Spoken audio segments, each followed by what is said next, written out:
महाराज जी गए हैं। जी, पिछले सत्र में हमने देखा कि महाराज दशरथ जो हैं वो वशिष्ठ जी के पास गए हैं। वशिष्ठ जी ने आके राम जी को समाचार दिया है कि आपके पिताजी आपका युवराज पद पर राज्याभिषेक करने वाले हैं। राम जी को उन्होंने व्रत की, तप की, उपवास की, रात्रि जागरण की, भगवान के नाम का स्मरण का जो निर्देश थे वो दिए हैं। ये सब देखकर अयोध्या वासी जो हैं बहुत प्रसन्न हैं। कितने दिनों से उनके मन में था कि वो दिन कब आएगा जब हमारे दशरथ महाराज जो हैं वो रामचंद्र जी का राज्याभिषेक करेंगे। आज वो दिवस आ गया है। ये सब सारा हो रहा है, लेकिन राम जी ये सोच रहे हैं कि अरे, हमारा जो कुल है, जो रघु कुल है, कितना विमल वंश है ना। विमल वंश मतलब उस पे कोई भी एकदम स्पॉटलेस, जरा सा भी कोई ये नहीं कह सकता कि इसमें कोई कमी है। विमल वंश ये है, अनुचित एक हो, लेकिन फिर भी एक चीज है जो अनुचित है। बंधु बिहाई बड़े अभिषेको, प्रभु सप्रेम पछितानी सुहाई, हायु भगत मम के कटुलाई। उन्होंने कहा कि देखिए, हम चारों भाई जो थे वो एक साथ बड़े हुए, एक साथ हम खेले, एक साथ हमारा विवाह हुआ, सब सारी चीजें एक साथ हुई, लेकिन आज राज्याभिषेक के दिन इस घोषणा ने मुझे अपने भाइयों से अलग कर दिया।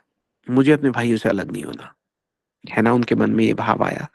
तुलसीदास जी ने कहा कि श्री रामचंद्र जी का यह सुंदर प्रेम पूर्ण पछतावा भक्तों के मन की कुटिलता का हरण कर ले। हम्म। तो चलिए, प्रजा में तो समाचार फैल ही गया है। सब लोग जो बहुत बहुत बहुत प्रसन्न है।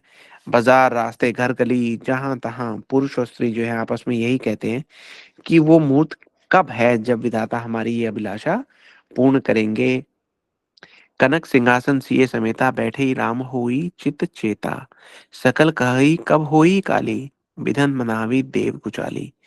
बोले, सब लोग तो ये कह रहे हैं कि वो काल कब आएगा, वो समय कब आएगा। सकल कही कब होई काली, और दूसरी तरफ विघन मनावी देव कुचाली। ये जो देवता हैं वो कुचक्र की कामना कर रहे हैं, है ना। कुछ विघ्न मना रहे हैं। क्या मना रहे हैं?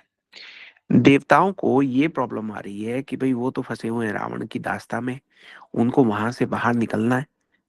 तो इस कारण वो क्या करते हैं कि देवगुरु बृहस्पति जी से प्रार्थना करते हैं। सब के सब मिलकर ब्रह्मा जी से प्रार्थना करते हैं। सब सोचने लगते हैं कि अब क्या होगा, क्या होगा। अभी तो हमने ये सोचा था कि भाई राम जी ने हमें ये कह दिया है कि वो वन जाने वाले हैं, हम प्रसन्न हो गए थे। अब राम जी का राज्याभिषेक हो गया, अब ये वन थोड़ा जाएंगे। अब अगर ये वन नहीं जाएंगे तो रावण को मारेगा कौन? रावण अगर नहीं मरा तो उससे हमारी मुक्ति कैसे होगी? बड़ा ये मिलके शोक मना रहे हैं। बृहस्पति जी के मन में एक विचार आया कि भाई, राम जी के राज्याभिषेक का समाचार तो आ गया, लेकिन एक चीज हम देख रहे हैं वो ये है कि भरत जी अयोध्या में नहीं है ना। अब उनके मन में विचार आता है कि अब इस अवसर का अगर कोई फायदा उठा सकता है तो हमें सरस्वती जी से ही प्रार्थना करनी चाहिए। गुरुदेव बृहस्पति ये भी सोचते हैं कि शायद इस बात के लिए राम जी हमें प्रेरणा दे रहे हो, वरना मुझे ये ख्याल ही क्यों आया कि भाई भरत अयोध्या में नहीं है। मुझे ख्याल ही क्यों आया कि ऐसे समय में सरस्वती जी से ही प्रार्थना करनी चाहिए। ये राम जी की ही प्रेरणा से हुआ होगा। सारे देवता जो हैं वो वहां पे बेचारे रो रहे हैं। बृहस्पति जी ने सब देवताओं को दिलासा दिया। बोले, रुको रुको रुको भैया, रो मत, सुनो मेरी बात ध्यान से सुनो, अपना रोना पीटना बंद करो। हमारे पास एक उम्मीद की किरण अभी भी है। सबने बोला, क्या है उम्मीद की किरण, बताइए। उन्होंने कहा कि देखिए, भरत जी तो है नहीं, और भरत जी के पीछे ऐसा लगता नहीं कि राम जी अपना राज्याभिषेक होने देंगे। तो एक काम करते हैं, हम सब मिलकर एक साथ सरस्वती जी की प्रार्थना करते हैं। बोले, वो हंस वाहिनी शारदा जी जो है ना, उनको बुलाते हैं। बोले, क्यों? क्योंकि वो ही किसी की बुद्धि फेर सकती हैं, बुद्धि देने वाली वही हैं। तो अब सब देवताओं को ये बात अच्छी लगी। सब मिलकर बड़ी अ, व्याकुलता के साथ एक साथ मिलकर बड़ी विकट प्रार्थना कर रहे हैं। सरस्वती जी को बुला रहे हैं, बुला रहे हैं, बुला रहे हैं। तो इतनी कड़ी प्रार्थना के बाद सरस्वती जी ने भी सोचा कि भाई क्या बात है, सब देवता इतना पुकार रहे हैं, जाना चाहिए। ब्रह्मलोक से आई। हम्म। आई तो देखा सब देवता जो है वो लाइन लगा के खड़े हैं। सबसे पहले जो खड़े हैं वो हैं देव गुरु बृहस्पति। उन्हीं की ही अध्यक्षता में सारे के सारे लोग इकट्ठे हुए हैं। सरस्वती जी ने पूछा कि भाई आप बताइए क्या बात है, हुआ क्या? तो गोस्वामी तुलसीदास जी कहते हैं, तिन्हि सुहाई न अवध बधावा, चोरी चांदनी रात न भावा, सारद बोली विनय सुर करही, बारह बार पायले परही। सब देवताओं को अवध में बट रही जो बधाइयां हैं वो उनको सुहाती नहीं है। गोस्वामी तुलसीदास जी को पहले गुस्सा चढ़ गया। अभी सरस्वती जी को तो पूरी बात पता भी नहीं लगी, लेकिन गोस्वामी तुलसीदास पहले गुस्से में बैठे हैं। वो ये कहते हैं ये लोग तो ऐसे हैं जैसे चोर होते हैं। चोर को अगर चांदनी रात निकल आए तो वो सुहाती नहीं है। क्यों? चोर की चोरी पकड़ी जाती है और दिखने लगता है। तो बोले ऐसे कि ये सारे लोग सरस्वती जी को बुलाकर अब ये कह रहे हैं, उनके पैरों में पड़ रहे हैं कि भाई हमारा दुख हरिए, हमारा दुख हरिए। और दुख कैसे हरिए? कि किसी ना किसी की अयोध्या में आप बुद्धि पलट दीजिए। बुद्धि कैसे पलट दीजिए? कि भाई कुछ भी कीजिए, ये जो भगवान राम है इनका कल राज्याभिषेक ना होने पाए। हम्म, चलिए सरस्वती जी अब बात हो गई है, पूछती हैं कि बात क्या है, बताओ तो सही। तो बात तो यही है कि विपत्ति हमारी बिलो की, बड़ी मातु करी सोई आज, राम जाई बन राजी, तजी हुई सकल सुरकाज। कह रहे कि कुछ भी कीजिए, हमारी इतनी बड़ी विपत्ति को आप हर लीजिए। कैसे हरेंगे? बोले हमें नहीं पता, आप कुछ ना कुछ ऐसा कीजिए कि जिससे श्री रामचंद्र जी अपना राज्य त्याग कर वन को चले जाएं और देवताओं का सब कार्य सिद्ध हो जाए। अब सरस्वती जी भी देखने लगती हैं कि क्या मांग रहे हैं। तो चरणों में गिरे हुए हैं सारे के सारे देवता। कह रहे हैं हमारे संकट को देखिए, हमारे ऊपर कितनी बड़ी विपत्ति आ गई है। हमारी परिस्थिति देखिए कितनी विषम है, आप कुछ ना कुछ करके हम पर कोई ना कोई कृपा कीजिए बस। अब सरस्वती जी कहती हैं कि मैं कैसे कृपा करूं, इसमें मैं क्या कर सकती हूँ? तो बृहस्पति जी ये कहते हैं, देवताओं को कहते हैं तुम शांत हो जाओ, मुझे बात करने दो। सारे शांत हो जाते हैं। बृहस्पति जी अपना ये प्रस्ताव रखते हैं सरस्वती जी के आगे, सुनिए। वो ये कहते हैं कि सरस्वती जी, आप किसी प्रकार कैकेयी जी की सोच को प्रभावित कर दीजिए, उनका हृदय बदल दीजिए, उनके विचारों को कुछ कीजिए कि वो उनके विचार भ्रष्ट हो जाए। अब जब ये सुनती हैं सरस्वती जी तो बड़े क्रोध में आ जाती, खड़ी हो जाती है अपने आसन से। वो ये कहती है कि आप लोग क्या बोल रहे हैं, आप कुछ सोच समझ के बोल रहे हैं कि नहीं? आप जो कह रहे हो भक्त अपराध है, भक्त अपराध। इसका फल जानते हो क्या होगा? तो इंद्र जी भी बड़ा उछल उछल के कह रहे थे हाँ हाँ ऐसे कीजिए, ऐसे कीजिए। अब जब सरस्वती जी डांटने लगी तो बेचारे चुपचाप बैठ गए। इंद्र जी को सरस्वती जी ने ये कहा कि हे इंद्र, तुम्हारी हजार हजार आंखें हैं, इतनी आंखें होते हुए भी तुम्हें दिखाई नहीं देता? ये जो तुम मुझे करने को कह रहे हो ये विनाश का मार्ग है? आपको कोई झिझक नहीं है इसमें? इंद्र जो है वो बेचारे बड़े झेप गए। बहुत डांट लगी, सब देवताओं को बड़ी डांट लगी। हम्म। उसके बाद सरस्वती जी कहती है और आप कह क्या रहे थे कि किसी प्रकार से कैकेयी जी की सोच को प्रभावित करूं मैं, उनका हृदय बदल दूं, उनके विचारों को भ्रष्ट करूं। बोले किसकी बात कर रहे हो, तुम्हें ध्यान है? कैकेयी जी की। जानते भी हो कि उनके हृदय में कौन रहते हैं? उनके हृदय में राम रहते हैं। मैं गई ना उनका हृदय बदलने, तो मैं वहां राम का नमन करने लगूंगी। आप ये कहते हो कि मैं उनका विचारों को भ्रष्ट कर दूं। आपको पता है उनके विचारों में क्या हो रहा है? कैकेयी जी के विचारों में तो राम का राज्याभिषेक हो रहा है। मैं अगर वहां पे गई तो मैं वहां पर खड़ी होकर फूल बरसाने लगूंगी, फूल। आप ये कहते हो कि मैं उनकी सोच को प्रभावित कर दूं। अरे कैकेयी जी की सोच में तो राम रहते हैं। मैं गई तो मैं तो अपने राम का पूजन करने लगूंगी। आप सोचो कि आप किसको क्या कहने को कह रहे हो। तो अब सारे लोग जो है चुप है। अब सरस्वती जी जो है वो बोल रही है। वो ये कहती हैं कि आप एक बार आंखें खोल के अपने चारों ओर देखो तो सही, हो क्या रहा है? अयोध्या में क्या आनंद बरस रहा है, वहां का आनंद तो देखो। एक एक वासी जो है अयोध्या का, वो ऐसा लगता है जैसे भक्ति का समुद्र है। और तुम सब लोग मुझे ये कह रहे हो कि मैं एक छोटा सा दिया लेके जाऊं और इस समुद्र में आग लगा दूं। बोले अरे मैं तो स्वयं इस समुद्र की एक बूंद के लिए ललायत हूं कि यहाँ का भक्ति का वो स्तर है। है। अरे देवताओं, आज तुम पर कष्ट आया तो तुम इतना शोर मचाने लगे हो। तुम्हें नहीं पता इस संसार में कष्ट के सिवा क्या है। अगर तुम पे कष्ट आया है तो उसे सहन करो। और तुम उल्टे ये चाहते हो कि तुम्हारे कारण भगवान कष्ट सहन करे, भगवान अपने राज्य को छोड़ के चले जाएं, भगवान अपने महल का, अपने परिवार का त्याग कर दे, अपने अयोध्या वासियों को छोड़ के वन में चले जाएं। किस लिए? ताकि तुम लोग सुखी हो। धिक्कार है तुम पे। सरस्वती जी कहती हैं, धिक्कार है तुम पर। हम्म। अब देवता जो है बड़े झेप तो बेचारे बहुत गए हैं, लेकिन फिर भी वो मानते तो है नहीं। कहते हैं, हाथ उठाते हैं, बोले कुछ कहना है हमें। शारदा जी कहती, कहिए क्या कहेंगे, बोलिए। तो इंद्र जी ये कहते हैं कि लेकिन माता, ये तो स्वयं भगवान श्री राम ही की इच्छा है। अगर आप ऐसा करेंगी तो ऐसा करके आप राम जी की लीला में ही सहयोग करेंगी। बृहस्पति जी को भी हिम्मत आती है, वो दोबारा खड़े हो जाते हैं। बोलते हैं, देखिए ये ठीक कह रहे हैं इंद्र। अब आप खुद ही सोचिए, और मैं भी आपको क्या सोचने को कह रहा हूँ। आप तो स्वयं ही सद्बुद्धि की अधिदेवी हैं। आपसे तो सोच आती है, आपसे तो बुद्धि आती है। मैं क्या आपको बोलूं कि आप सोचिए। लेकिन आप खुद ही विचार करें कि ये जो बात इन्होंने कही है, ये जो बात मैं कह रहा हूँ, मेरे हृदय में भी आई है। हम सबने प्रार्थना की, आप यहाँ पे प्रकट भी हो गई हमारी बात सुनने के लिए। आपको क्या लगता है, राम जी की आज्ञा के बगैर ऐसी बात क्या हमारे मन में आ सकती थी? राम जी की प्रेरणा के बगैर क्या लगता है कि आप ब्रह्मलोक से उतर के यहाँ पर आती हमारी बात सुनने के लिए? हम्म?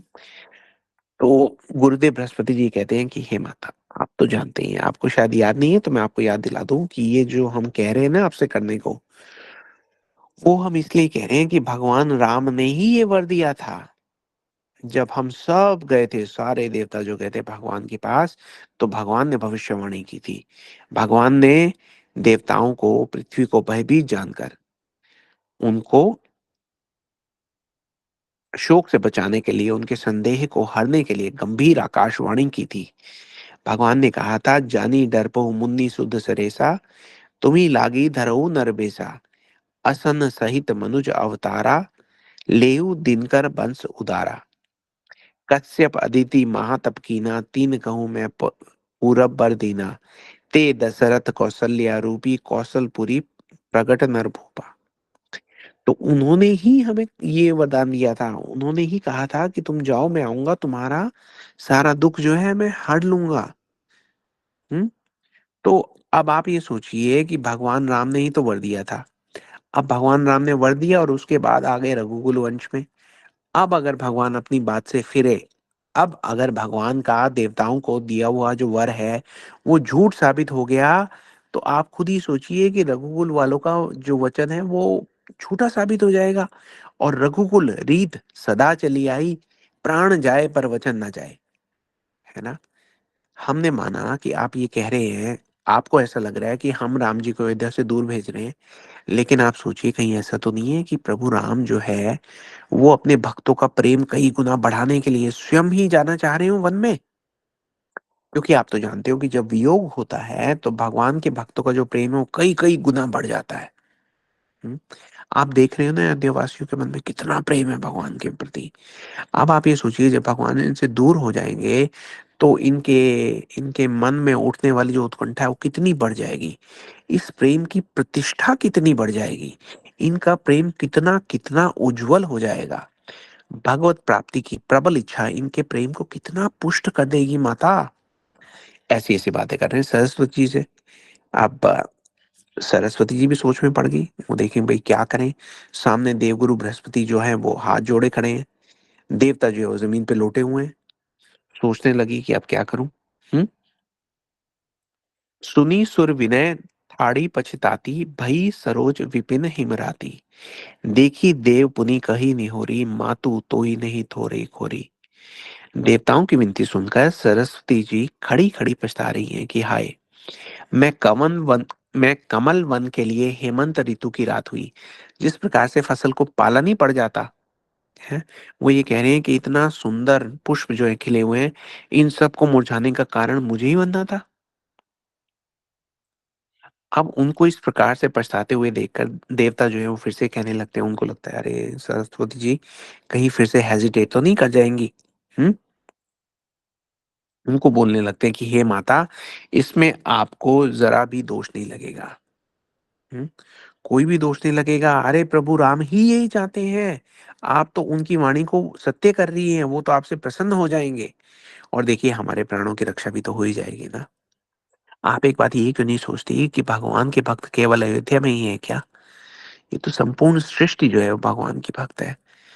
जहाँ वनों में भगवान जाएँगे, उन वनों में भी तो उनके भक्त उन्हीं की प्रतीक्षा में हैं। कब से भगवान की प्रतीक्षा में हैं। आपकी कृपा होगी तो भगवान अपने दर्शन अपने वन वाले भक्तों को भी देंगे। उन भक्तों के हृदय में भी तो श्री रामचंद्र जी का प्रेम जो है वो हिलोरे ले रहा है? और रही बात राम जी की, तो राम जी को हम क्या कष्ट देंगे? राम जी तो स्वयं स्वयं संपूर्ण आत्मा राम है।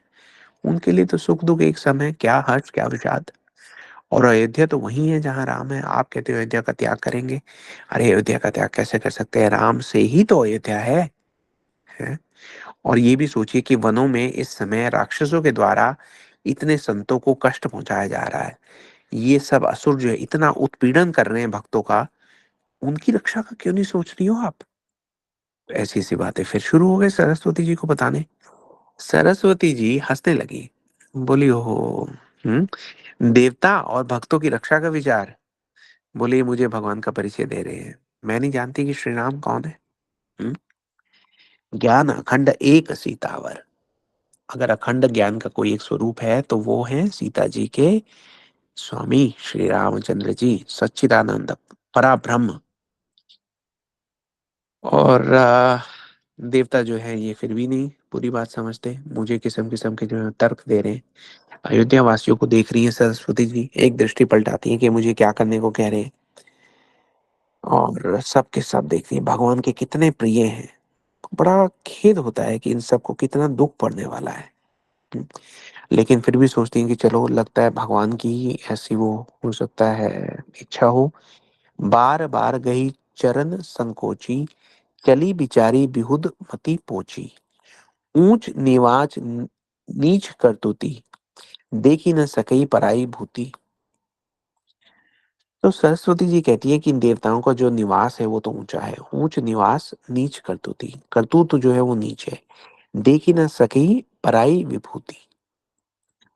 दूसरों का ऐश्वर्य, दूसरों का सुख जो है वो इनसे देखा नहीं जा रहा है। ऐश्वर्य सॉरी, अयोध्या वालों का जो ऐश्वर्य है वो देखकर ये प्रसन्न नहीं है ना?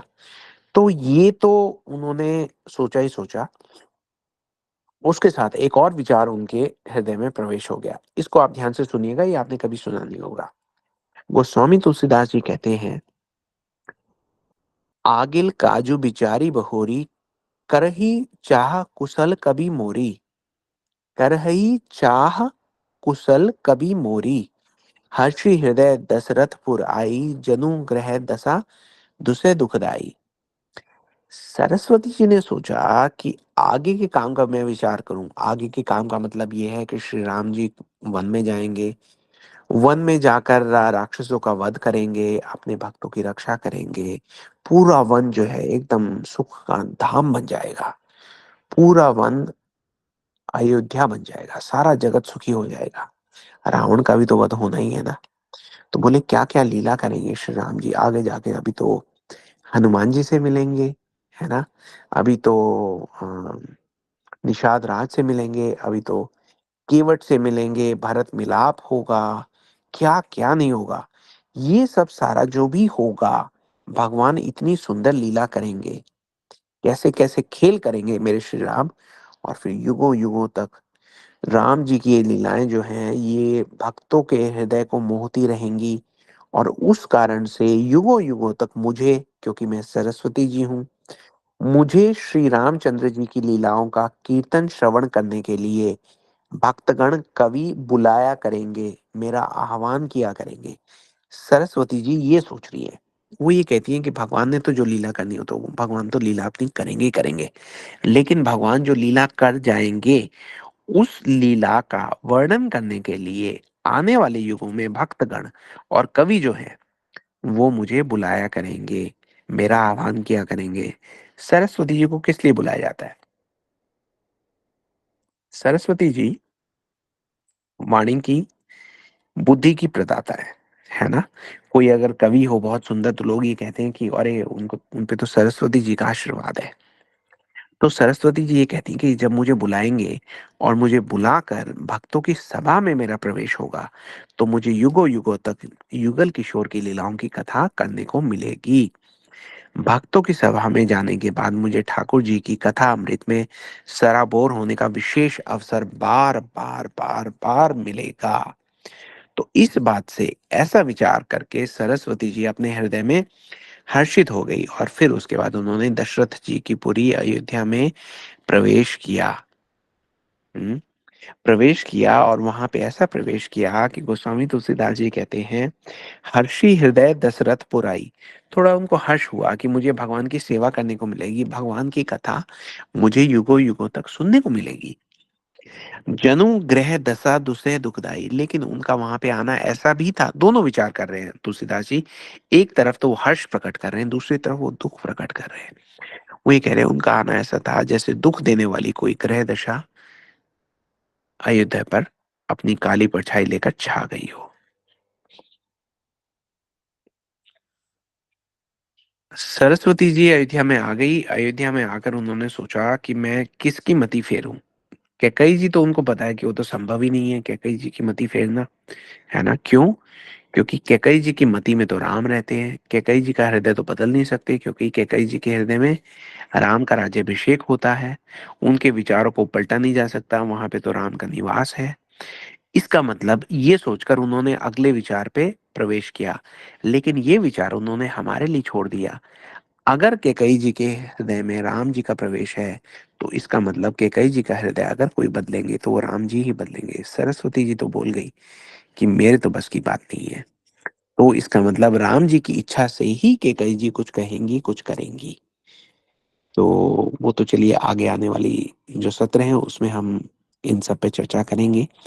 अभी सरस्वती जी जब अयोध्या में प्रवेश करती हैं तो सोचती हैं कि अभी तक तो उन्होंने कैकई जी के बारे में तो क्लियर है कि कैकई जी की मति तो फेरी जा नहीं सकती, वहां तो राम का निवास है। अब मैं क्या करूं, मैं क्या करूं, मैं क्या करूं?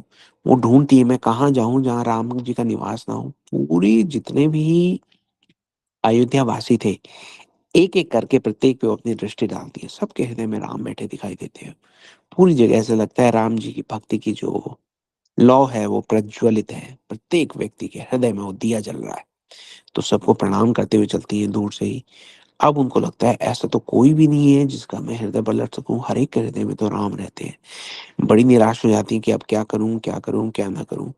अब जब वो निराश होकर वहां से लौटने वाली ही होती हैं, तभी गली के नुक्कड़ से एक जीव का प्रवेश होता है। उनका नाम है मंथरा।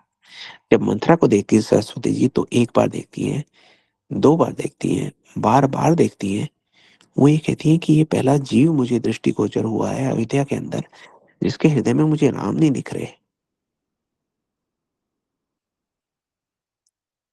सरस्वती जी को अपनी सेवा के लिए जो भगवान ने उनको एक उत्तरदायित्व दिया था, जो देवताओं की प्रार्थना को उन्होंने स्वीकार किया था, उसको पूर्ण करने का माध्यम अब मिल गया है। अब वो उस माध्यम के साथ क्या करती हैं और वो माध्यम कैसे आगे बढ़ेगा, ये जानने के लिए, सुनने के लिए हम आप सब लोगों को आमंत्रित करते हैं हमारे कल के सत्र में। तो कल के सत्र में हमारे साथ आप लोग अवश्य जुड़िएगा, बहुत सुंदर सत्र होगा। कल हम ये देखेंगे कि मंत्रा जी पर सरस्वती जी अपना क्या जादू चलाती हैं और उसके बाद क्या कहानी बनती है।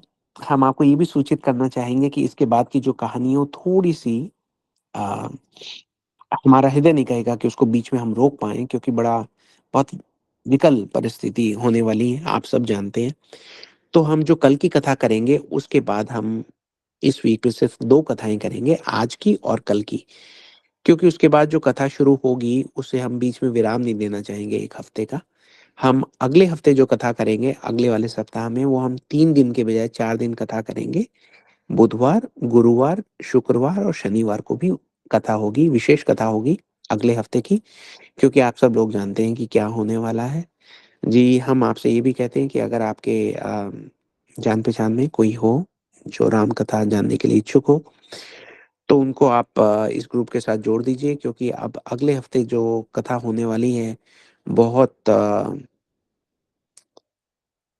बहुत कारुणिक कथा होने वाली है, बहुत कड़ी कथा होने वाली है। हम सबका जो हृदय है वो पिघलने के लिए समझिए कि तैयार हो जाएगा। तो अगर आप किसी व्यक्ति के बारे में सोचते हैं कि वो राम कथा का लाभ उठाना के योग्य हो सकता है, उसको आप इस ग्रुप के साथ जोड़ दीजिए अगले हफ्ते से पहले पहले। जी, आज की कथा को मैं यहीं विराम देता हूँ। आप सब लोगों को बहुत बहुत धन्यवाद देता हूँ कि आप आए, आपने इतना समय दिया। आप सब लोगों का बहुत बहुत साधुवाद। हरे कृष्ण। जय श्री राधे। जय श्री राम।